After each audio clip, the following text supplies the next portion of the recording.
All right, what is up, everyone? Welcome back to the Heart to Heart podcast. This is the third season and 12th episode. My name's Hafiz, and today we have a special guest, Axel. Welcome. Yeah, hi Hafiz, nice to be here and thanks for having me. Please don't make this complicated. What about the time we wasted on our love?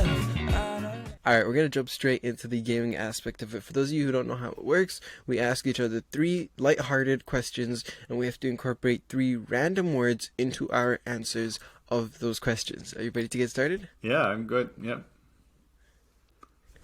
All right, let's jump into it. Okay. So my first question for you is, let's say you were to pick one of these three. Either either you had to go with no socks on everywhere you go, with just socks on everywhere you go, or you had to wear a shoes everywhere you go. Like that includes in bed, like everywhere you go. Okay. Which one do you pick? Okay. And your words are calculation, hallway, and suntan. Yeah, I would pick the no socks at all option and to put it in a sentence. So I would calculate and look at all the different ways on how I can find days that don't have so much sunshine here in California or in my area here in San Diego. So on the hallways, I would walk very close to the edge where the walls are in hopes that they are not so dirty and everybody walks in the middle. And then when there is sun, I will find ways to basically sit on my knees, so to speak, or have my knees and my feet hidden because I once got a really, really bad sunburn on my feet. So I know that that's bad, but that's still better than shoes or socks everywhere. Good call. Fair enough. Hard to argue against that. So my turn. Yes. Okay. Well, if you had a time machine, where would you go and what would you do there? And what you want for your words is beard, factory, and dairy. Okay. I have a question about that scenario. Okay. Is it possible for me to just like get a peek and then go back to another one? Just like get a peek to get an idea? It's a Or one-time do I trip. have to You can say I go one time? backwards to the Okay. year and months, or you go forwards to the year and months, but it's a one-time trip. Okay. I really want to know how bad society is gonna end up in like 100 years. Okay. I'm very tempted because I am not looking forward to seeing how this is gonna go, but I want to enjoy life too. So I'd probably go back. I don't know, 30, 40 years. Just jump a bit back then, because you avoid a lot of the drama, a lot of the unnecessary things that are happening right now. But it also isn't that bad. Like, yes, factories were like the main thing there. Whether they be making bread, milk, types of dairies.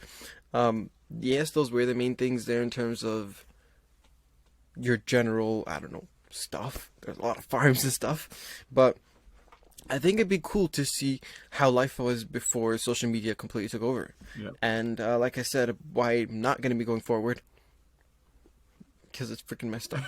And I don't want to be in that time, be stuck in there. Yeah. Can't imagine being stuck in there. Got you. Ooh, Okay. no. So yeah, Cool. that's my choice. It's Yeah. 30, 40 years back. All right.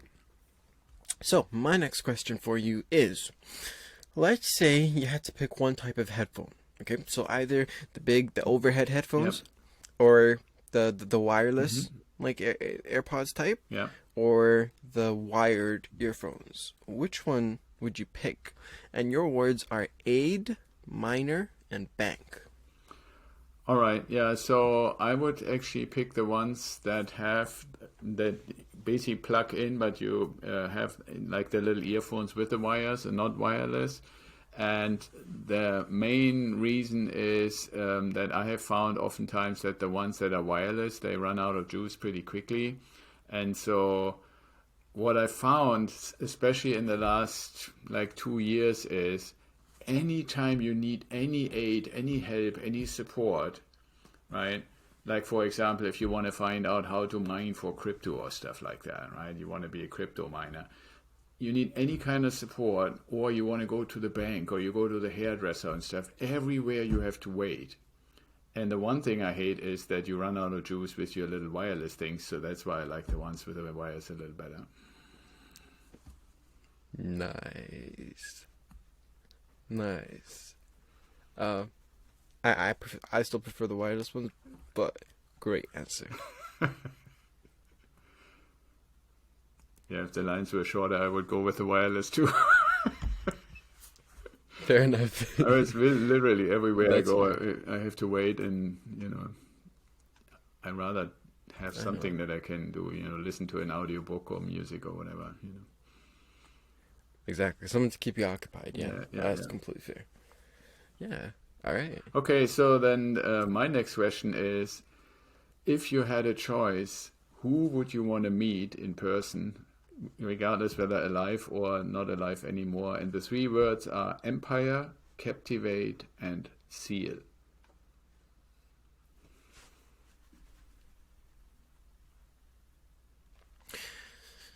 I don't. I don't know. Okay, so let me start by describing the characteristics of the type of person who I would want to meet. Likely it'd be someone who's achieved a great level of success, irrespective of what success really is to them. Basically someone who's built an empire, someone who's got the seal of approval for wise people, someone who could really captivate a group of people and make him the society changing people that they are, right? Just someone who really was impactful in a way that I personally would never be able to understand right now. Like, regardless, because of society, there's no way of me being able to understand it. That type of person is who I'm thinking about. I don't really have a specific person in mind, really. I don't really spend much time thinking about it, if I'm being honest. And because of that, I don't really have a specific person in mind. But for the sake of this game, I will just give one person who I actually do want to chat with at some point, if I ever get the chance to. And that's Jordan Peterson. That guy is amazing in terms of the work he does. Like the way he stands his ground for what he believes in, and the way he, like, despite all the crazy amount of hate he gets, the way he just sticks to it because of what he believes in. That guy's an inspiration, without a doubt. One of absolutely. Yeah, I the can most see influential people I know. I see that. Yeah, if you had asked me that same question, I would have probably, with the same criteria, would have said Elon. Elon Musk. Yeah. Yeah, I mean, Elon Musk is a good one, but all he does is work. Like yes, he creates amazing things, but I don't feel like I could relate to him on that level, because I don't want to, like, I'm gonna be honest, like, I want to have a life outside of that. Like, that guy's whole life is work. Let's be Yeah, honest. but that's, I would, if we had a discussion about this and not just play the game, I would say, ask yourself what work is. I'm always using this in my mentoring, right? Ask yourself what work is, and then look at what Elon does. And I bet you, if you ask him, are you working? He would say, no, I'm just living my passion. I do the stuff that I'm really, really into as all day long as I can. And that's what I call living your passion, right? People who live their passion, they don't call it work. We might think it's work because they spend 60, 70, 80, 90 hours a week on it. But if you're really passionate about it, I would really be surprised if you were to call it work. But anyway, I mean, that's your next question, Hafiz. Yeah, we're gonna touch up on that after, because that's gonna be a good point of discussion. It's gonna be a great point of discussion. But yeah, say. I need to ask you. Okay, all right. So, my last question for you is, let's say, you got to pick. So I'm not sure which computers, but let's say you have an option of picking. Actually, let's go with this. Okay, you get to pick between a MacBook, a Windows computer, or a Chromebook. Mm-hmm. Which one are you picking? Your words are proud, service, and calm. Okay, well, because of the words, I would pick a Chromebook. And that is because I would believe that I have reached a point where I can be proud of what I've put together in my life and not be that concerned about service or is this something that I can call IT support or stuff like that. But imagine more that I've finally made it to a calm point in my life where I can use that Chromebook mainly to listen to audiobooks or watch videos and stuff like that. And with that, I go with the cheapest option. So that's, you know. Smart. Hard to argue against that. Yeah, exactly. Do you use an Android phone, by the way? No, I have or an iPhone, but I have a Windows computer, so. Okay. Yeah. No, fair enough. I mean, Okay, cool. it works, right? So my last question is, since we spoke a little bit about Elon, if you had the option, no physical other requirements to be one of the people who gonna build a city on Mars, what would you do with that option? And your words are pocket, differ, and broken.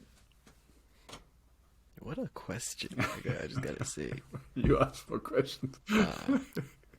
Yeah, no, it's a good one. It's a great one. I just never had the chance to ever think about it. Okay. All right, let's do this. So life in Mars is going to be very different than it is here, right? Yeah. Here, a lot of people are broken. A lot of people differ on a lot of different topics. But Mars is like a new start, right? Completely different environment. Completely new start. Idea would be to bring as much simplicity as possible and as much easiness overall, because life in Earth got too complicated right now. Great. Right? Everyone has different ideas, which is great to a certain degree, but after a certain stage, it just ends up being way too complicated. And the idea would be to try and avoid that from happening. Right? Yeah. If that means emptying your pockets here on Earth before heading there, yes. Yes. But as simple of an environment, whatever it is, a minimalistic environment in Mars is what I would go for.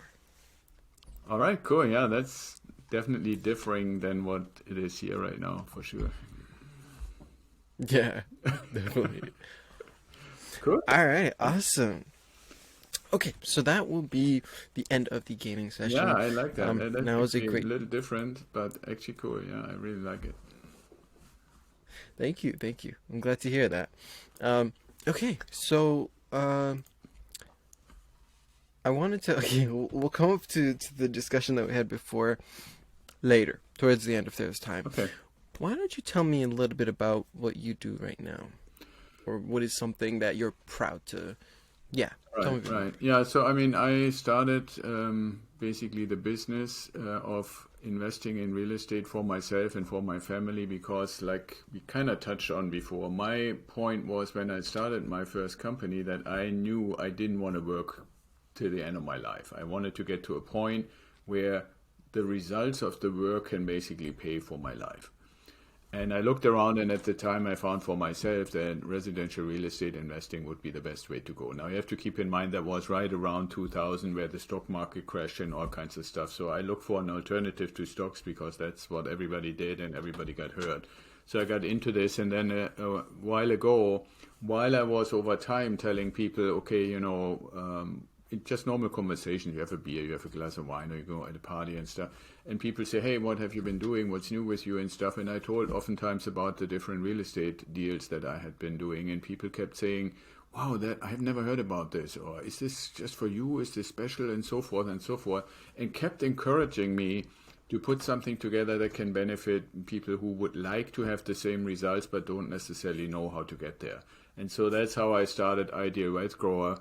That's also the name of the website. And what we're doing there basically is I'm offering a mentoring program for anybody who says, okay, I see a point in the future, I call that the time freedom point, where I no longer want to exchange my time for a salary or for wages or for money. So, like your 9-to-5 job or maybe even longer, where I can basically live of my investments through passive income.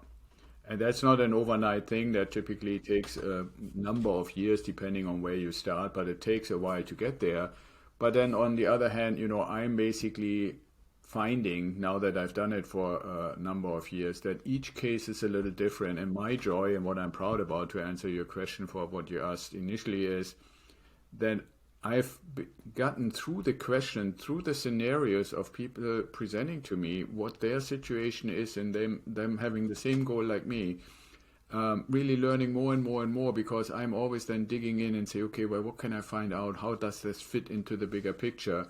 And then really help them on the journey and during the journey to get closer and closer to this time freedom point, and in the process purchasing, both for myself and my mentoring clients, purchasing properties that are basically performing well and putting money in their pocket. That's amazing. I know there'll be some people out there who aren't sure. So could you expand on what passive income is?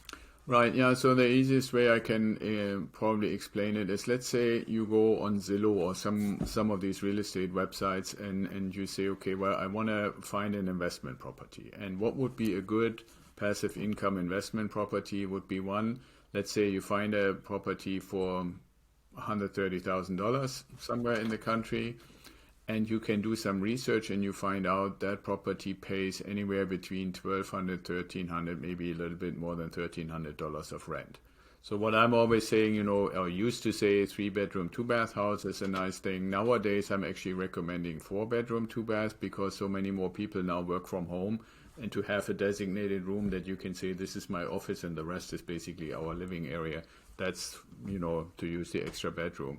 Now, the issue with that is there aren't that many very well-performing properties, and what you find oftentimes is they're not necessarily exactly where you live. Like in my area here, San Diego, no chance, right? There is literally no chance to find a property where the ratio between what you need to pay for it and what you get in rent is in any kind of well-performing ratio.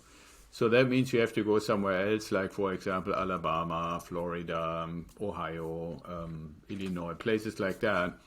And then when it's so far away, you can't really take care of the property yourself. And that's why what I'm basically doing in Ideal Wealth Grower, introducing people to what I call the turnkey model. Turnkey means a company goes out, finds a property, I always say the ugly duckling in a good neighborhood, renovates it, and then sells it to you or to me for a price that is close to what it would also appraise for. Meaning, like, when they say, okay, we sell it to you for $130,000, and then the bank sends somebody in and says, okay, give me an estimate, what's the value? And the goal is that value to come as close as possible to 130, or ideally even a little higher. So then it's really worth it, and the bank will say, yeah, it's really worth it. Then you put, let's say on the $130,000 house, you could put 20% down. That means $26,000 of your own money, and the rest comes from the bank. And then you rent it for, like I said, $1,200, $1,250, $1,300 a month. But that same turnkey company that found it, renovated it, and sold it to you, they will then also manage it. And that's why it's turnkey. It's all under one roof. And all you basically do, and that's why I call it passive, is you're basically collecting the money that they take in from the rent and send to your bank account. Now, since I mentioned the bank gives you the loan for the purchase, and then from that money that you get into your bank account, you pay the mortgage. And that's it. And the difference, let's say, you get $1,300 rent and your mortgage is $900, those $400 difference is basically the passive income or the positive cash flow. And if you have one, I mean, everybody that's listening would say, okay, well, if I have one of those houses, I have $400, how can I ever quit my job? But the goal from this path, right, what we call the ideal investor journey, is you get one, and then maybe next year you get another one, and then next year get another one, until you have anywhere 8, 9, 10 of those houses. Now you have $4,000 a month. That's a different story. And keep in mind, over the years, you would probably increase the rent, right, like $50 or $60 a year, but your mortgage will always be the same. So any increase in rent is basically directly in your pocket. And so what happens, like anywhere 8, 9, 10 houses in, like, which is typically 8, 9, 10 years into the future, you are probably anywhere between $4,000 and $6,000 in income. And you can determine, most people, I would say, in the country would say, if I had $4,000 or $5,000 a month from my properties, I don't really need a job anymore. Yeah. Um, how long does it take to sell a house, for instance? Sell a house or buy a house? Sorry, not sell. Buy. To buy a Yeah, house. Buy a I'm house. always Sorry. asking because I never sell a house. I always only buy. Well, it Yeah. takes basically, it depends. If, for example, somebody came to me and say, hey, I want your help, then I would connect them with people who already have properties ready to sell. But if you were to go through the process of first finding it, I would say from the moment you say, I want to find one of those properties until you actually can say, it's mine now, I would estimate about 5 months, maybe 6. Because I mean, Okay. you And want to what's have it at least as far that it doesn't need to start renovation anymore. It should be kind of in the process of being renovated or almost done or something like that. yeah? And what's the most difficult part of that entire process? Well, that's a little bit hard to say. It can be difficult on the lending side to qualify and actually get the loan, right? Because that is dependent on your credit score and how much money you have and what your history is and all that. The bank will dissect that pretty deeply and see, and the income that you're making from your job and all those. That can be one tricky thing. The other thing that can be tricky that most people don't have on their radar is now you found the property, and like I said, the bank sends this appraising person there, and the sales price is 130,000, but that person that evaluated the property without knowing any of the circumstances, they just go there, go through, look at everything, write everything down, and make a report. And based on that report, they put a number on it. Let's say the number is 120. So now you have $10,000 difference. Right, and you had said, okay, I have $26,000 for my down payment and a little bit to pay some fees, but that $10,000 gap, that can really be difficult. Right now, the question is, can we negotiate? Can the seller come down a little bit? Because an independent person has said this is not worth 130, right? But then they won't make money too. So that's the other tricky part. I would say those are the two tricky things. The one is getting the money from the bank, and the other one is if the appraisal is not perfectly at or above the asking price, how do you come to a compromise? Because you don't want to lose the deal, because these days anybody who has listened to any news or stuff online or whatever would have heard real estate has really increased in value a lot. It's gotten really kind of expensive. So finding a deal that is really performing well, where it meets all those criteria that we talked about, is really hard. So when you have one kind of like on the, if you're a fisherman and you hooked one, you don't want to really let it go unless you absolutely have to, right? And so that's also where I see my role. There are many, many little details, and then those really two big ones, because I see my role and purpose in the mentoring mainly in protecting anybody who trusts me to help them, so that it's not just a good deal on paper, it ends up being a good deal in the end. Because keep in mind, that's why I said I had to have a second take when you said selling it, because the goal is never to sell, right? So it needs to be a good deal from day one, and then you want to hold it for as long as possible. And if you ask anybody who does this real estate investing, not just for normal little houses, but any kind of real estate investing, you ask them, what's your biggest mistake? They will almost always say, I should have never sold this one or that one or anyone,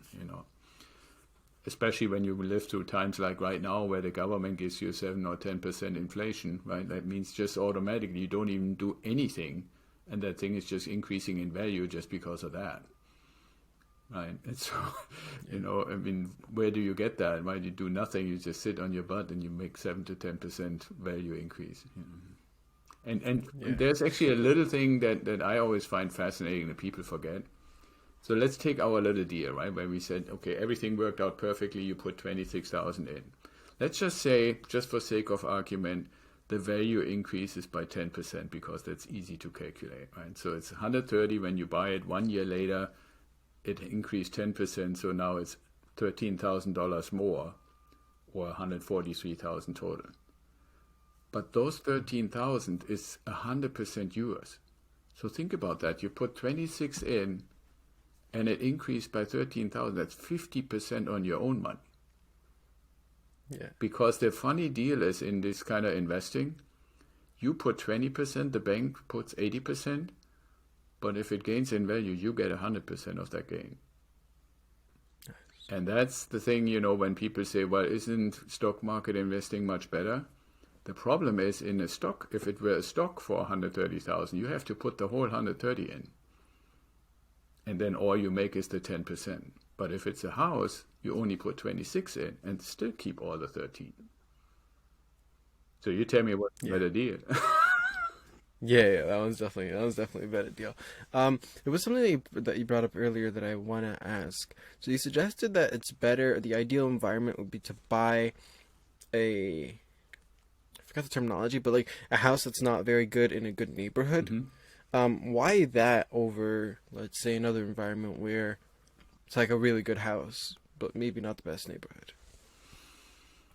The problem with not the best neighborhood is there is one factor in this whole approach that makes or breaks a deal. And not at the moment when you purchase it, but over time. So let's say you can find a nice house in a not so good neighborhood, and nice house is typically also more expensive, right? So we had our $130,000 house in a nice neighborhood and recently renovated, and this other one cost us 150. But we can also, because it's a nicer house, rent it for a little more. Therefore, our cash flow would not just be 400 and maybe let's say it's 500. But here comes the problem. In the nasty neighborhood or not so nice neighborhood, you have to assume that you have way more often a situation where the tenant doesn't want to stay and wants to leave. Right? Because that's kind of part of the definition of a not so nice neighborhood. So every time the tenant leaves, you typically have to assume you pay at least 1 month of rent to get it released.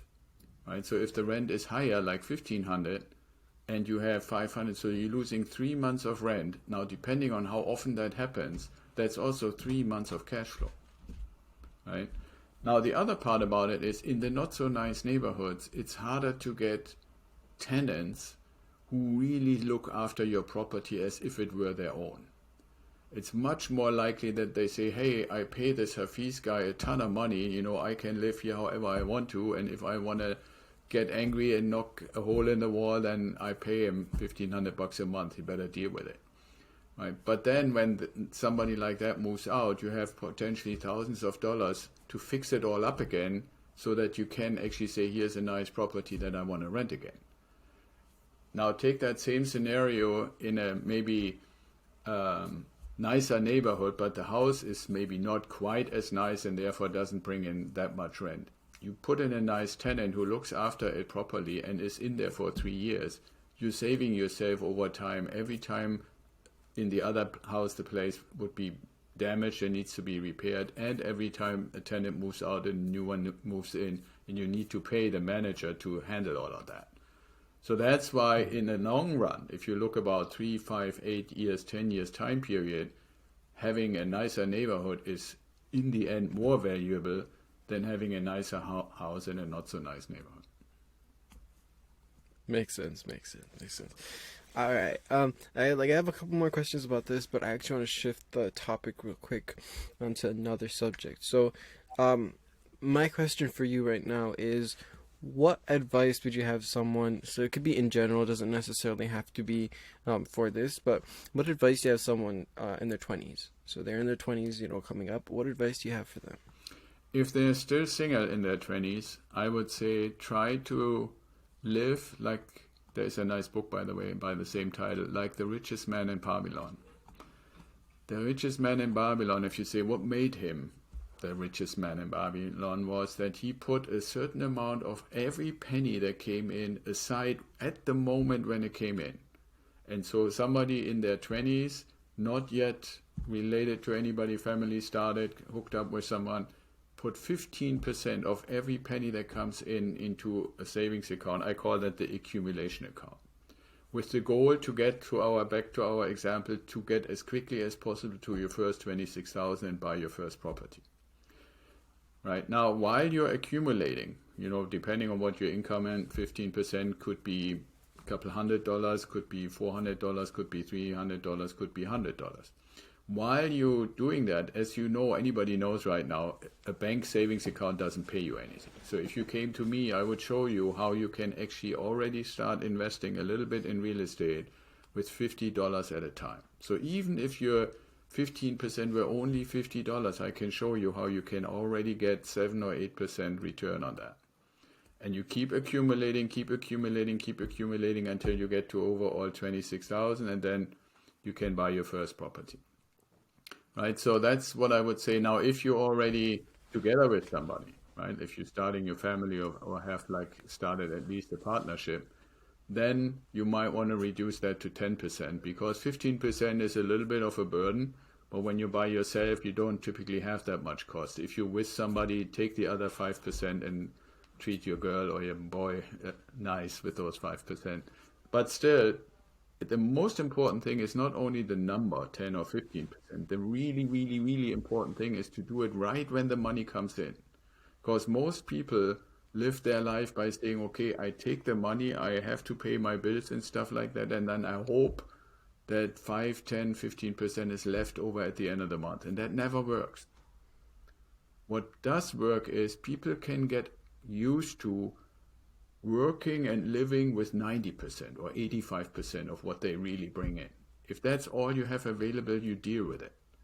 Right? Rather than saying, here is the whole amount, I hope something is left at the end of the month. That's really the trick. When you're not hooked up 15%, when you're hooked up 10%, and then just keep doing this for the rest of your life. And when you want to know how to get a good return with real estate, even with $50, come to me and I help you out. Wonderful. Awesome. And then one last question for you. Teach me something in life that I do not know. Well, I don't know you that well, Hafiz, but what teach you something in life? One thing I would say that I have learned because I've been around way longer than you have is never abandon your convictions. Right? I mean, there are so many people who, without ever doing it themselves, want to tell you what's right and what's wrong. If you are absolutely convinced about something, like I am absolutely convinced, and I have by now mountains and mountains of evidence, that everybody who has ever really made it into something, starting from like mini and doesn't build $1 billion company or something like that, normal people ultimately end up having more and more real estate. Right? That's my conviction, and I'm thick and thin, whatever people say, that's my conviction, and I'm stick with it. Be disciplined, stick with it, defend it. But even if nobody wants to believe you, as long as you believe it, go with it, be disciplined, just do your thing. Right? I believe that's really from a lesson learned for anybody, for you or anybody else, is too many people, if you ask me, have all this potential and they have great ideas. But when they start and they hear some negativity, they abandon their own ideas rather than really stay with your conviction and just go through to the end with it. And that means there might be some failures on the way, but if you really stick with it, you will be surprised at how high the chances are that you're going to succeed. Yes. I think that's one of the things I learned. I mean, obviously not to the degree you have, but that's kind of like I've seen little. No, I'm suggesting you have a lot more wisdom and experience than I do. Thank you. Yeah. So, yeah, no worries. So that's I know. Obviously, I still have a lot more to learn from it, but I think that was like in the last year or two, good reasons because of the pandemic. Like I had to do a lot of contemplation and whatnot. That was one of the greater things that I learned, and I'm glad to hear that you have tons of experience to back that up. I will definitely be keeping that in mind. So thank you so much for that. Right before we wrap this up, would you like to add any last words? Any last Well, we statements, touched on anything? it briefly, and I really feel I want to reiterate it without going, if you don't like to, into a long discussion. But if you can find something where you ask yourself, what do I want to do with the most valuable thing that I have in my life, and that's time. right? Anybody you ask, they don't have to be old or anything. If you really contemplated the one thing that you can't get more of, you can't get it back or anything like that, is time. So if you ask yourself, what is it that I'm really passionate about that I want to use my time for, right? Then do that. Regardless whether it makes a lot of money or whether it's highly regarded in the industry or on social media or whatever. Because in the end, and I can tell you because I'm there for a while already, I'm living my passion. I'm doing the stuff that I'm passionate about, and it never feels like work. It never feels like wasted time. And what's kind of crazy about it is it actually starts paying well too. Right? So, but it's a totally different feeling, a totally different mindset. And that's the important thing when you say I'm contemplating what my next step is. I would really say, what are you passionate about to use your time for? I like that.